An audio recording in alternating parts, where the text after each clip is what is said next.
बिस्मिल्लाहिर्रहमानिर्रहीम। Class number 21 या lecture number 21 है। हिन वीडियो के अंदर मूँ कुछ एग्जाम्पल खया आहिनि फ्रैक्शन जा, जैमें ब्रैकेट इस्तेमाल थियल आहे हिकिड़ी ऐं कुछ मुख़्तलिफ़ निशानियूं इस्तेमाल थियल आहिनि।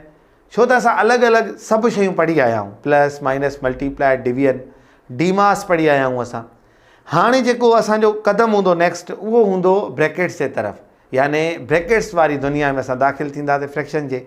त उन ब्रैकेट्स वारी दुनिया में दाख़िल थियण खां अॻु में मूं हिकिड़ी ब्रैकेट जा कुछ एग्जाम्पल खणी आयो आहियां तव्हांजे साम्हूं। हिन वीडियो जे अंदरि असां उहे हल कंदासीं ऐं थोरो कंसेप्ट क्लियर करण जे लाइ उन्हनि हिसाबनि खे सम्झंदासीं। सोचो त स्टार्ट कयूं था पंहिंजे क्लास खे। मां तव्हांजे साम्हूं हिकिड़ो एग्जाम्पल लिखियो आहे जंहिंजे अंदरि प्लस बि आहे, मल्टीप्लिकेशन बि आहे ऐं एडिशन बि मिलियल आहे। असांखे ख़बर आहे त जॾहिं बि हिन क़िस्म जी कंडीशन असांजे साम्हूं अचे त डीमास वारो रूल, यानी पहिरियों डिवाइड उहा आहे त ठीकु, न त पोइ मल्टीप्लाई हल कयो। उनखे बि साइड करे वेंदा आहियूं। असां चवंदा आहियूं पहिरियों नंढी ब्रैकेट, यानी जेका ब्रैकेट मिलियल आहे उनखे हल कयो, ऐं भले उनजे अंदरि प्लस माइनस ई छो न हुजे, पहिरियों उनखे हल कयो, यानी ब्रैकेट ख़ाली कयो। अचो त असां पहिरियों ब्रैकेट ख़ाली कयूं था। ब्रैकेट ख़ाली यानी असां हिनखे हल कयूं था। हल करण खां पोइ जेके ही अंग आहिनि उहे साॻा ई लाहे रखंदासीं। असां हाणे मल्टीप्लाई ताईं हे दर्जा वापसि लाहे आयासीं जेके हुया, छो त असांखे पहिरियों ब्रैकेट हल करणी आहे। ब्रैकेट हल करणी आहे, असां रफ़ ते वञूं था। ब्रैकेट जे अंदरि दर्जो कहिड़ो मिलियल आहे? असांखे प्लस मिलियल आहे, ऐं असांखे प्लस करणु अलहमदुलिल्लाह बहितर अंदाज़ में ईंदी आहे। हाणे जॾहिं असां प्लस जो हिसाबु रखियोसीं, असां हिनखे हल कंदासीं। हिन जी LCM घणी थींदी? 30। हाणे कीअं LCM 30 थींदी तव्हांखे ख़बर आहे? हल कयो या ट्रिक वारे मेथड सां बि ॾिसंदव, हिन LCM 30 थींदी। पोइ असां छा कंदा आहियूं त पहिरें अंग जी LCM ते टेबल ॾिसंदा आहियूं ऐं टाइम्स हुन ते मथे लिखंदा आहियूं। 15 जी टेबल 30 ते 2 दफ़ा, 10 जी टेबल 30 ते 3 दफ़ा। अचो त हाणे हिनखे ज़रब कयूं था। मथनि खे 2 छका 12 प्लस साॻी 2 टका 6। हाणे 12 ऐं 6 घणा थींदा? 18 ऐं 30 लाहे ईंदासीं। हिते रिड्यूस कयोसि था तॾहिं बि बहितर आहे त नंढो हिसाबु हेॾे ईंदो। जे नथा कयोसि तॾहिं बि को मसइलो न आहे, पर असां हिनखे रिड्यूस कयूं था। 9 × 18, 1 × 2, 1 हेॾे 15 × 30। हिनखे अञा वधीक रिड्यूस थिए थो, कयूंसि था। 3 टका 9, 5 टका 15।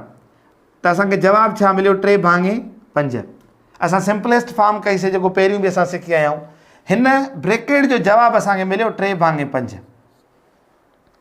हाणे जॾहिं ब्रैकेट ख़तमु थी वई न ऐं हिक खां वधीक निशानियूं आयूं आहिनि, इते हाणे असांखे डीमास रूल जो एतिराम करिणो आहे। यानी पहिरियों डिवाइड आहे त उहा, अगरि उहा डिवाइड न आहे त पहिरियों मल्टीप्लाई हल कंदव, पोइ एडिशन।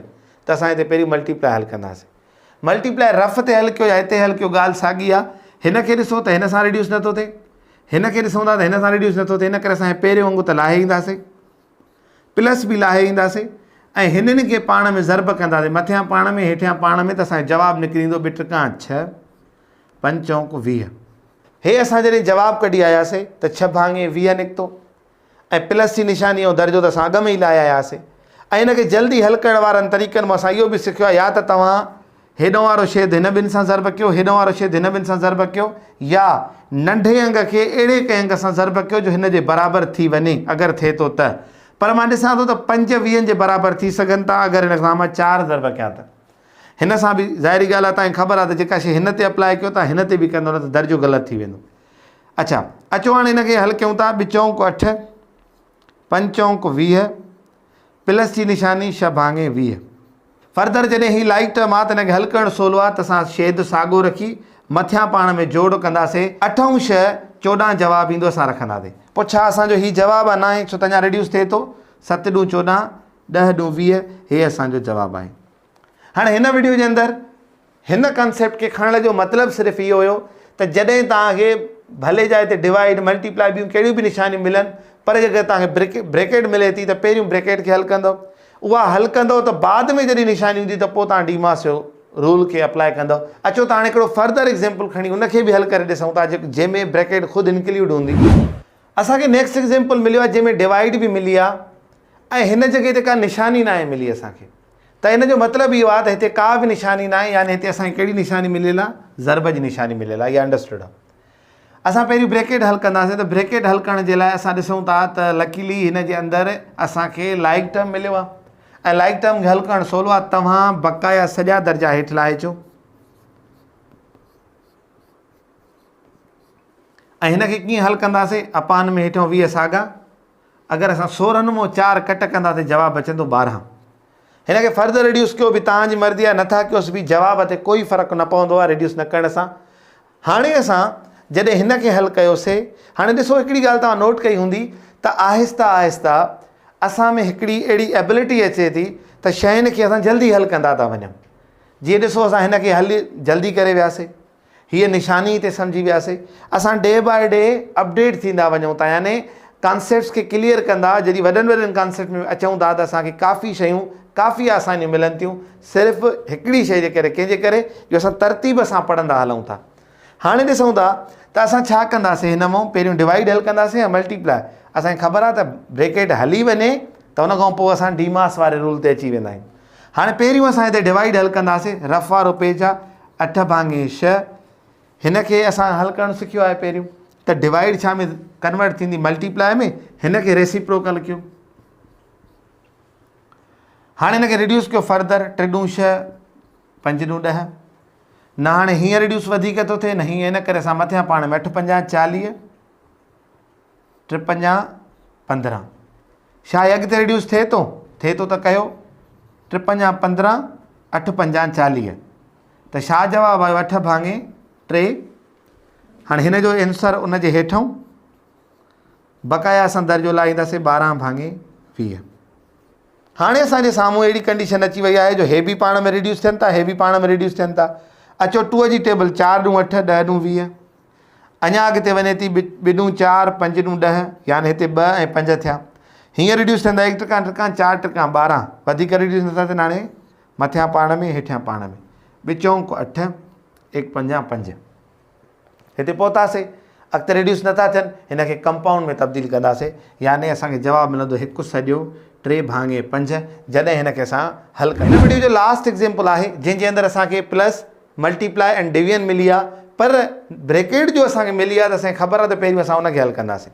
हाणे ब्रेकेट खे हल करण खां अॻु में असां छा कंदासीं, जेसिताईं दर्जा ख़ाली आहिनि उन्हनि खे पहिरियों लाहे रखंदासीं।